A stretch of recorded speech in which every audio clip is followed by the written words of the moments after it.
ညီမနှစ်ယောက်ဟာတိတ်ကိုချစ်ခဲ့ကြတာကြောင့်အတိတ်ကိုတွေးရင်စိတ်မကောင်းဖြစ်ပြီးဖင်တယောက်ပြန်လည်ပြီးတော့ငိုကြွေးနေပါတယ်ဖြစ်ချင်တော့တစ်ဖက်မှာလည်းခင်မွန်းဖြစ်သူဟာတခြင်းနားထောင်နေပါတယ်နားထောင်နေတဲ့တခြင်းဟာဖင်လိုင်းအကြိုက်ဆုံးတခြင်းဖြစ်တာကြောင့်ပို့ပြီးတော့အမှတ်ရသွားပါတယ်ခဏနေတော့ဖင်တယောက်ကိုလက်တန့်စီနဲ့ရုတ်တရက်မှန်ကဝါလာခဲ့တာကြောင့်စိတ်ထဲမှာအနေငယ်တော့ခြောက်ချားခဲ့ပါသေးတယ်ပြီးတော့စိတ်ထင်နေတာထင်ပြီးတော့အိယာတွေကိုဝင်လာခဲ့ပါတယ်ခဏလေးမိနေတော့မှဖင်မေးမှာကြောက်စရာအကောင်းနဲ့မကောင်းဆိုးဝါးတစ်ကောင်ပေါ်လာခဲ့ပါတယ်ဖင်လည်းကြောက်လန့်ပြီးတော့ဝီယိုတင်းနှိုးပါတော့တယ်စိတ်ထဲကတော့တခုခုဖြစ်လာတော့မလားဆိုပြီးတော့ထင်နေကဖင်တယောက်အိမ်မရတော့ပါဘူးဒီလိုနဲ့မနေ့ရောက်တော့ဖင်တယောက်အမေဖြစ်သူစီကိုသွားခဲ့ပါတယ်အမေဖြစ်သူဟာတတိပြန်ရလာပြီးတော့ဖင်ကိုကြီးက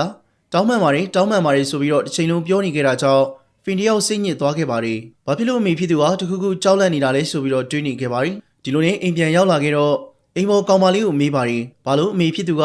အခုလိုဖြစ်နေတာလဲဆိုပြီးတော့မေးတော့ဟိုကမသိဘူးပဲပြောပါတယ်ခဏနေတော့ကောင်မလေးလည်းမနေနိုင်တော့ပဲပြောပြခဲ့ပါတယ်တတိမကတစ်ချိန်လုံးအခန်းထဲမှာပဲနေတယ်တခါတလေတစ်ခုခုကိုကြောက်လန့်နေတယ်လို့ကျမထင်တယ်တခုခုကသူ့ကိုချောက်လန့်ထားတယ်လို့ပြောပါတယ်ဒါနဲ့ဖင်လည်းသူဘာကိုကြောက်နေလဲသိလားလို့မေးတော့ကောင်မလေးကမသိဘူးလို့ပြောခဲ့ပါတယ်ဒီလိုနဲ့ဖင်ဆေးရုံသွားတော့အမေဖြစ်သူရဲ့အခြေအနေကပူပူပြီးတော့ဆိုးလာတယ်လို့ဆရာအောင်ကပြောပါတယ်ဖင်လည်းဘာကြောင့်နေကြောက်များအမေဖြစ်သူအခုလိုမျိုးအခြေအနေမျိုးထိရောက်လာတာလဲဆိုပြီးတော့တွေးမရဖြစ်နေခဲ့ပါတယ်ဒီလိုနဲ့ဖင်တို့ဆေးရုံမှာစောင့်နေရင်ကော်ဖီတောက်ချင်တာကြောင့်ထွက်လာခဲ့ပါတယ်ကော်ဖီတောက်နေရင်ရုတ်တရက်အတွေးလွန်ပြီးတော့ကော်ဖီတွေဖိတ်ချခဲ့ပါတယ်ကော်ဖီတွေကဘိုက်ကြီးရွှဲလာခဲ့ပြီးတော့ခဏနေတော့သွေးတွေထွက်လာခဲ့ပါတယ်သွေးတွေကရွှဲဆူအောင်အောက်ထိစီးကျလာခဲ့ပါတယ်ခဏနေတော့သူနာပြူလေးရောက်လာခဲ့ပြီးတော့အမအဆင်ပြေလားဘာကူညီပေးရမလဲမေးတော့မှတတိပြန်ဝင်လာခဲ့ပြီးတော့အောက်ကိုကြည့်လိုက်တော့ဘာသွေးမှမရှိတော့ပါဘူးသူလည်းစိတ်ထင်နေတာပဲဖြစ်မှာပါဆိုပြီးတော့ဝီစီကိုပြန်လာခဲ့ပါတယ်ပြီးတော့ဝီကိုသူကြုံလာတဲ့ပြဿနာတွေဖြစ်ပျက်တွေကိုပြောပြပါတယ်ဝီလည်းအေးအေးပြက်ပြီးတော့ဖင်စိတ်တွေလေးပြီးတော့ကြောက်ကြက်ဖြစ်နေတာဖြစ်မှာဆိုပြီးတော့နှိမ့်သိမ့်ပေးပါတယ်ခဏနေတော့ဖင်တယောက်အိမ်ကိုပြန်လာခဲ့ပါတယ်